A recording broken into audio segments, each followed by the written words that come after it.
9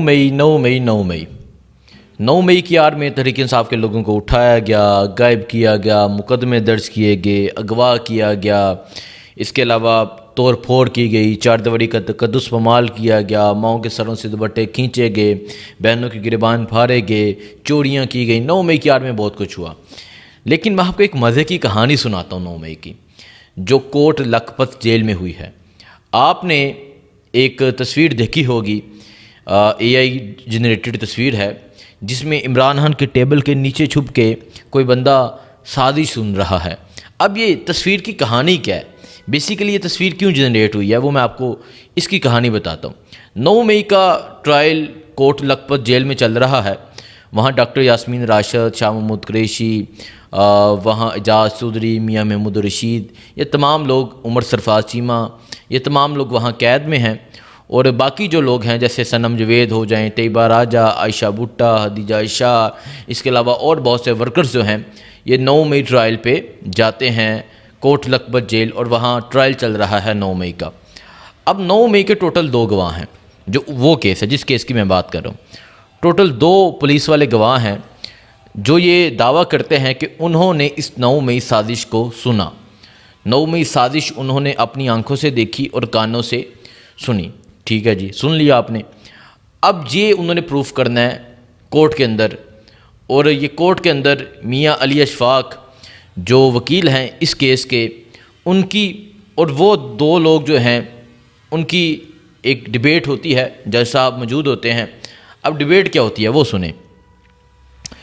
وہ 2 بندے کہتے ہیں کہ ہم نے 9 مئی کی سازش کو سنا، ہم نے 9 مئی کی سازش کو دیکھا، عمران خان سازش کر رہے تھے، شاہ محمود قریشی، مراد سعید، نام لیے، یہ تمام لوگ اس سازش میں ملوث تھے۔ ٹھیک ہے، آپ نے کہاں دیکھا؟ ہم نے یہ زمان پاک میں دیکھا۔ زمان پاک میں کہاں دیکھا؟ ہم نے عمران خان کے کمرے میں یہ دیکھا۔ اچھا، آپ عمران خان کے کمرے تک پہنچ گئے؟ جی۔ اب کمرے میں کہاں تھے؟ اب یہ 2 لوگ ہیں نا، تو وہ دونوں کہتے ہیں کہ ہم دونوں ٹیبل کے نیچے تھے۔ مطلب عمران خان جس ٹیبل پہ بیٹھتے ہیں، یہ اس ٹیبل کے نیچے بیٹھ کے سن رہے ہیں سازش کو۔ ٹھیک ہے، تو پھر وہ میاں علی اشفاق صاحب کہتے ہیں کہ یہ ٹیبل کے نیچے اتنا بڑا ٹیبل تو ہے ہی نہیں وہاں، کہ آپ 2 لوگ تھے ٹیبل کے نیچے۔ پھر وہ کہتے ہیں نہیں، ایک ٹیبل کے نیچے تھا، ایک پردے کے پیچھے تھا۔ صحیح ہے جی، ایک پردے کے پیچھے تھا۔ پھر میاں علی اشفاق کہتے ہیں کہ وہ ٹیبل جو ہے وہ تو ہے ہی شیشے کا، تو آپ کیا نظر نہیں آئے نیچے؟ نہیں، وہ لکڑی کا ہے۔ ٹھیک ہے، میاں علی اشفاق کہتے ہیں آپ نے مطلب اس ٹیبل کے نیچے یہ سازش سنی ہے۔ ٹھیک ہے، پھر میاں علی اشفاق نے گیم کی شروع سے۔ میاں علی اشفاق کہتے ہیں کہ جب زمان پاک میں جایا جاتا ہے تو پہلے ایک سابق وزیر اعظم کا ایک پروٹوکول ہوتا ہے، تو پہلے زمان پاک کے باہر ایک پولیس کی چیکنگ ہوتی ہے، وہاں آپ چیک ہوئے؟ انہوں نے کہا نہیں، ہم نے اس کو بائی پاس کر لیا۔ ٹھیک ہے، کر لیا۔ پھر گیٹ آ جاتا ہے، گیٹ پہ ایک لسٹ ہوتی ہے پراپر، جس میں سینیٹر، جس میں ایم این ایز، جس میں ایم پی ایس کے نام ہوتے ہیں کہ یہ اندر جانا ہے انہوں نے، اور پھر ان لوگوں کی ملاقات ہے کہ آپ نے وہاں اپنا اندراج کروایا؟ انہوں نے کہا نہیں، ہم نے نہیں کروایا۔ ٹھیک ہے، آپ اندر کیسے چلے گئے؟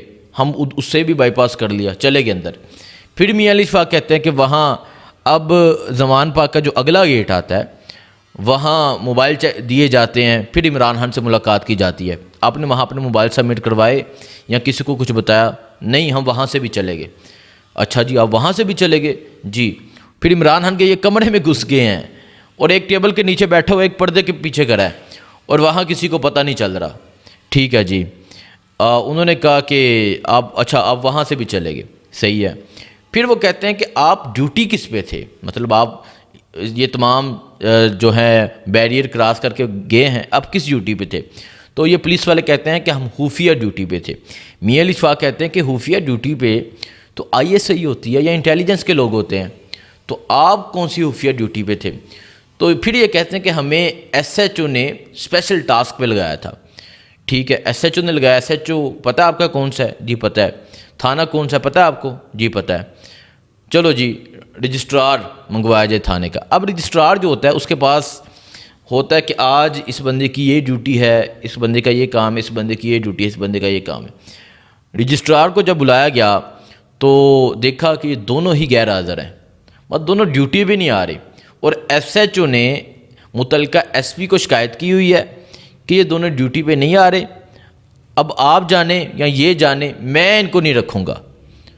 اور یہ ڈیوٹی پہ نہیں ہے لیکن یہ وہاں ڈیوٹی پہ چلے جاتے ہیں، ٹھیک ہے جی۔ پھر یہ کہتے ہیں کہ ہم عینی شاہد ہیں، ہم گواہ ہیں۔ کس کس کو دیکھا آپ نے؟ میں نے شاہ محمود قریشی کو دیکھا، میں نے اس کو دیکھا، میں نے اس کو دیکھا۔ اب شاہ محمود قریشی وہاں کھڑے ہو جاتے ہیں، وہ قرآن اٹھا لیتے ہیں، وہ کہتے ہیں میں قرآن پہ حلف دیتا ہوں کہ میں اس تاریخ کو زمان پاک تھا ہی نہیں، زمان پاک نہیں تھا، شاہ صاحب کدھر تھے؟ تو پھر یہ پروف ہو جاتا ہے کہ شاہ محمود قریشی جو ہیں وہ اس دن کراچی تھے اپنی اہلیہ کا علاج کروانے کے لیے، وہ ہاسپٹل کی ساری رپورٹ ساری چیزیں سامنے آ جاتی ہیں، یہاں بھی یہ جھوٹے ہو جاتے ہیں۔ اب یہ جو پولی گرافک ٹیسٹ ہوتا ہے نا، اس میں ہوتا یہ ہے کہ اگر ایک انسان کا ایک سوال غلط ہو جائے نا تو باقی 9 بھی غلط ہیں، مطلب اگر 10 سوال ہیں تو یہ ہر سوال میں غلط ثابت ہو رہے تھے، لیکن جاج صاحب پھر بھی ان کو سن رہے تھے۔ اب یہ میں آپ کو 9 مئی سنا رہا ہوں، یہ 9 مئی کی کہانی ہے، اور یہ اس تصویر کی کہانی ہے کہ ہم ٹیبل کے پیچھے چھپے تھے، ہم پردے کے پیچھے چھپے تھے، اور گواہی کس کے خلاف؟ عمران خان کے خلاف، شاہ محمود قریشی کے خلاف، مراد سعید کے خلاف، اس کے خلاف، اس کے خلاف، اس کے خلاف۔ یہ ان کا 9 مئی کا بیانیہ ہے۔ شرم کریں، کچھ خوف کریں، اللہ کا خوف تو آپ کے دلوں سے اتر چکا ہے۔ اور پھر یہ کتنے میں کیا حرامی لفظ استعمال کروں، کیا کروں ان کے لیے، مطلب یہ کیسے لوگ ہیں؟ یہ کیا اپنے بچوں کو منہ دکھائیں گے کہ ہم جا کے اس طرح کی گواہیاں دے رہے ہیں، ہم جا کے اس طرح کی سازشیں کر رہے ہیں؟ تو یہ ٹوٹل ہے جی 9 مئی، اور یہ ہے 9 مئی کی کہانی۔ اور یہ اب میں اگر اپنی بھی بات کروں، میں نے 9 مئی کو عمران خان کو جب گرفتار کیا گیا تو میں تھا وہاں کورٹ کے اندر، وہاں موجود تھا، میں نے کوریج کی۔ پھر اس کے بعد میں حمزہ کیمپ وہاں کوریج کی، پھر اگلے دن سیول لائن وہاں کوریج کی۔ تو میں وہ 2-3 دن، آپ اگر پرانے ویڈیوز ہیں آپ کو یاد ہوگا، مکمل کوریج کرتا رہا۔ اب مجھ پہ ایک مقدمہ درج ہوا حمزہ کیمپ کا، اور 9 مئی کا ہی مقدمہ مجھ پہ درج ہو گیا وزیر آباد چناب ٹول پلازے کا کہ میں نے سرکاری طور پر کی ہے، میں نے کسی اے ایس اے کی وردی پھاڑ دی ہے۔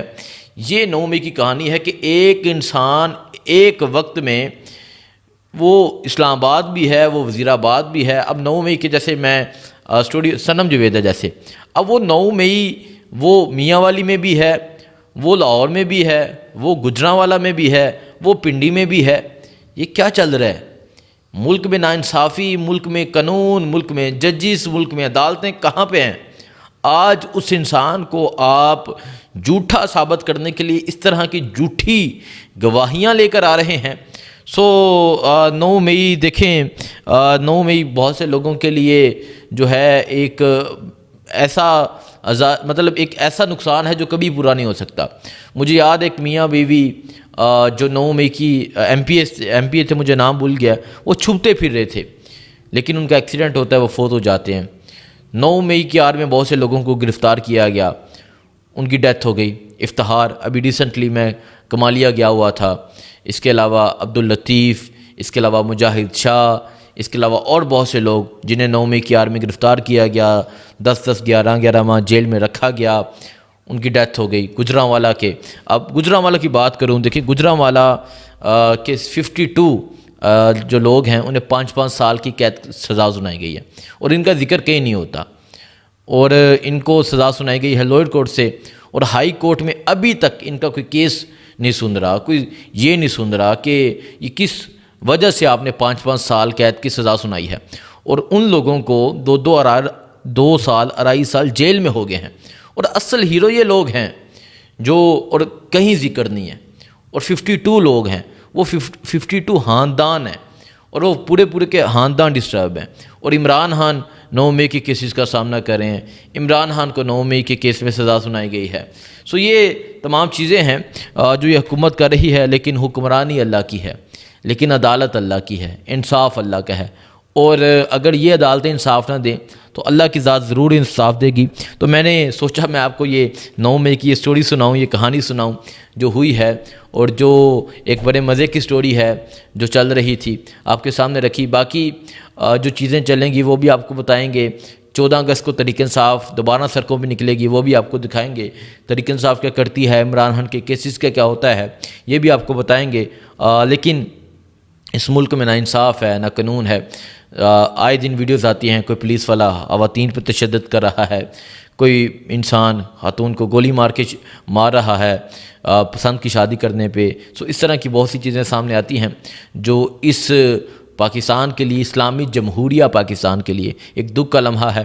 خدا را سوچے پاکستان کا اس انسان کو رہا کریں جس کو آپ نے 2 سال سے جیل میں قید کیا ہے، لیکن آج بھی وہ راج کر رہا ہے، آج بھی وہ جیت گیا ہے۔ دعا میں یاد رکھیں۔